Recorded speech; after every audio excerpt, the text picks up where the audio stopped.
The separatist movement in Kashmir has been alive for 60 years. Its birth coincided with India gaining independence from the British and the creation of Pakistan in 1947. Through these 6 decades, the movement has shown a mostly non-violent flavor until 1989, when it turned gruesomely violent. No other name has been as closely associated with the early violent phase than that of Yasin Malik, the founder of armed struggle in Kashmir. In 1989, when Malik was still a student, repeated deadlock with the Indian government over the resolution of Kashmir led him to start an armed insurgency under the banner of the Jammu and Kashmir Liberation Front. He was captured a year later by the Indian security forces. After 4 years in prison, during which he was allegedly subjected to torture, leaving his nervous system damaged, Malik was released on health grounds. Influenced by Gandhi, Nelson Mandela, and Buddhist philosophy, Malik gave up the gun, transitioning his fight into a non-violent struggle. In the summer of 2008, Kashmir witnessed unprecedented non-violent demonstrations. Thousands of people poured into the streets demanding independence, surprising everyone, including the Indian government. 2 months later, the same people queued up in long lines to cast their vote in the local elections, ignoring boycott calls from separatist leaders such as Malik.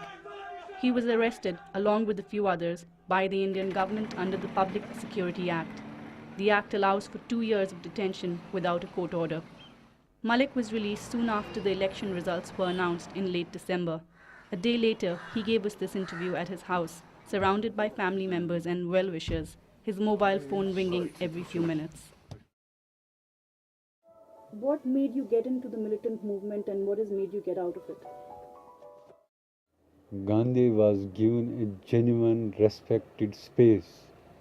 They were arrested hundreds of times, but they were never ever taken into any interrogation center. Or they were never beaten. He was able to defeat Indian state politically, morally, and spiritually. I show a persistence in non-violent movement, and that was my victory in August Revolution, when I see a people's genuine non-violent revolution on the streets. What part is Al-Qaeda in Kashmir or not? There is no Al-Qaeda in Kashmir, and we do not need Al-Qaeda in Kashmir.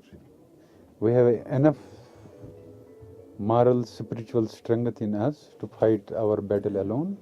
We do not need Al-Qaeda here. Neither we need their support.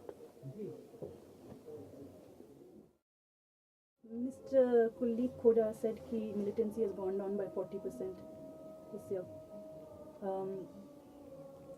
What do you attribute the drop to?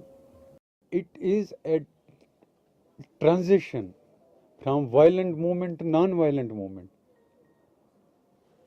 And it should have been taken not only by Indian but the whole of the international community, that this is a Muslim majority state, a Muslim state who started armed struggle in 88. Now they have shown a transition from non-violent to from violent movement to non-violent movement. And this movement should have been respected not only by Indians but by the whole international community, because it would have helped them.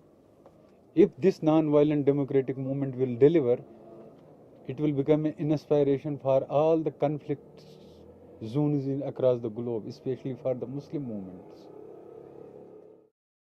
If Kashmir were to become independent today, in the near future or in the not so near future, can it remain independent between two nuclear armed states and two states which have fought for 60 years over Kashmir? Kashmiri people need to accommodate the genuine security concerns of India and Pakistan and their respective national ego. And in return, both India and Pakistan need to accommodate the national aspirations of the people of Jammu. If this will be discussed, definitely a solution can be found out which will be acceptable to India, Pakistan and Kashmiris.